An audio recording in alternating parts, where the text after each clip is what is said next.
రాజధాని విస్తరణ కోసం మలివిడత ల్యాండ్ పూలింగ్ కు కేబినెట్ గ్రీన్ సిగ్నల్ ఇచ్చింది. సీఎం చంద్రబాబు అధ్యక్షతన సాగిన మంత్రివర్గ సమావేశంలో పలు నిర్ణయాలకు ఆమోదం తెలిపారు. ఈ భేటీలో 16,666 ఎకరాలకు రెండో విడత భూ సమీకరణ చేపట్టాలని నిర్ణయం తీసుకుంది. Railway station, railway line, sports city, inner ring road కోసమే ఈసారి ల్యాండ్ పూలింగ్ కు సిద్ధమవుతుంది. అమరావతి, తొల్లూరు మండలాల్లోని 7 గ్రామాల్లో పూలింగ్ చేపట్టనుంది ప్రభుత్వం. ఇక భూములు ఇచ్చిన రైతులకు గతంలో మాదిరిగానే ప్యాకేజీ అమలు చేయాలని మంత్రి మండలి నిర్ణయించింది. రైతులకు భరోసా ఇచ్చి ల్యాండ్ పూలింగ్ ద్వారా ముందుకెళ్లాలని భావిస్తుంది సర్కార్. రాబోయే 30 ఏళ్లకు సరిపడా ప్రజల జీవన స్థితి ఉండేలా కార్యాచరణ రూపొందించినట్లు ప్రభుత్వం ప్రకటించింది. అమరావతి రాజధానిలో ప్రస్తుతం ఉన్న భూముల రేట్లు, గ్రోత్ ఎకానమీ పెరగాలన్నా ఖచ్చితంగా స్మార్ట్ ఇండస్ట్రీలు తప్పనిసరిగా ఉండాలని సీఎం చంద్రబాబు సూచించారు. ఇంటర్నేషనల్ ఎయిర్పోర్టు లేనిదే ఈ ప్రాంతం అభివృద్ధి చెందదన్నారు సీఎం చంద్రబాబు. అందుకే 5,000 ఎకరాల్లో ఇంటర్నేషనల్ ఎయిర్పోర్టు కట్టాలని ప్రభుత్వం భావిస్తుంది.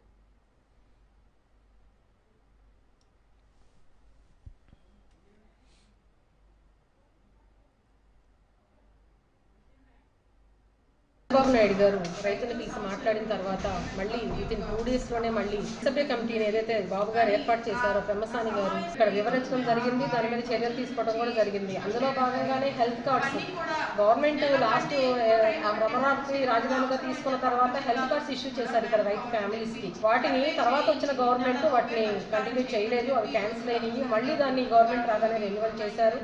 కానీ ఇంకా కొంతమందికి హెల్త్ కార్డ్స్ ఇష్యూ చేయాల్సి ఉంది. ఏదైతే ఫ్యామిలీస్ డివైడ్ అయ్యి కానీ ఏదో కొన్ని ప్రాబ్లమ్స్ వల్ల కొంతమందికి 38,419 మంది ఫ్యామిలీలకి ఆల్రెడీ హెల్త్ కార్డ్స్ లాస్ట్ గవర్నమెంట్లో ఇచ్చారు. ఇప్పుడు మళ్ళీ ఒక 5,200 మంది ఫ్యామిలీస్ మళ్ళీ వాటికి అప్లై చేసుకున్నారు. సో వాటిని ఇది మన చేతుల్లోదే కదా, వెంటనే ఇష్యూ చేయండి. ఒకసారి ఎవరికి వాళ్ళకి హక్కులైన వాళ్ళకి వెంటనే కూడా హెల్త్ కార్డ్స్ ఇష్యూ చేయమని అక్కడికక్కడే సిఆర్డీఏ వాళ్ళకి చెప్పడం జరిగింది. ఏదైతే రైతులు జరీబు భూములుగా మా జరీబు భూములు కానీ మాకు మెట్ట ఇదిగా ఇచ్చారు, మాకు ప్లానింగ్లో మాకు జరీబు ఉంది, మాకు అన్యాయం జరిగింది అని ఏదైతే రైతులు మాట్లాడుతున్నారో దానికి కూడా వెంటనే అక్కడికక్కడే కలెక్టర్ గారిని, ఎమ్మెల్యే గారిని, అదేవిధంగా సిఆర్డీఏ ఆఫీసర్స్తో పాటు ఈ సమస్య నాకుంది అని వచ్చిన రైతులు కూడా అందులో భాగస్వామిని చేస్తూ ఒక కమిటీని ఏర్పాటు చేసేశారు.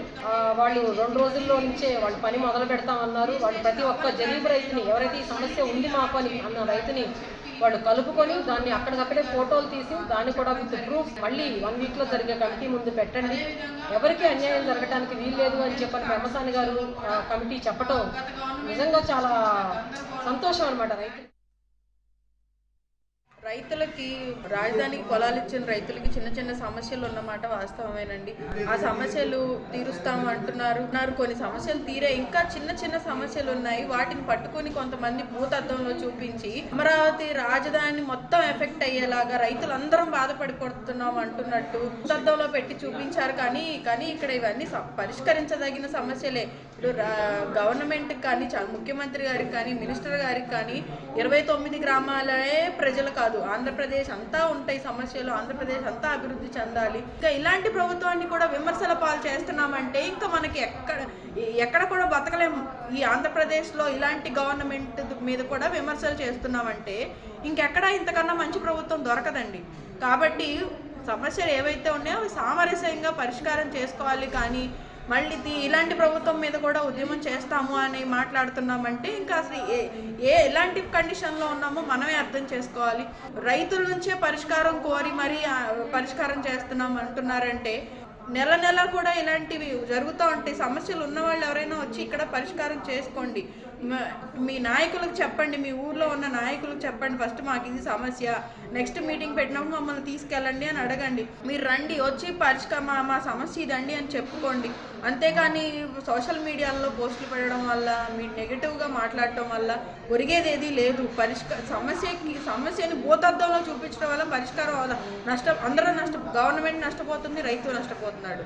సమస్యకి పరిష్కారం ఏంటో వెతుక్కోవాలి. ఆ పరిష్కారం దిశగా వస్తే ఇక్కడ మంచిగా సమస్యలు పరిష్కారం అవుతాయి.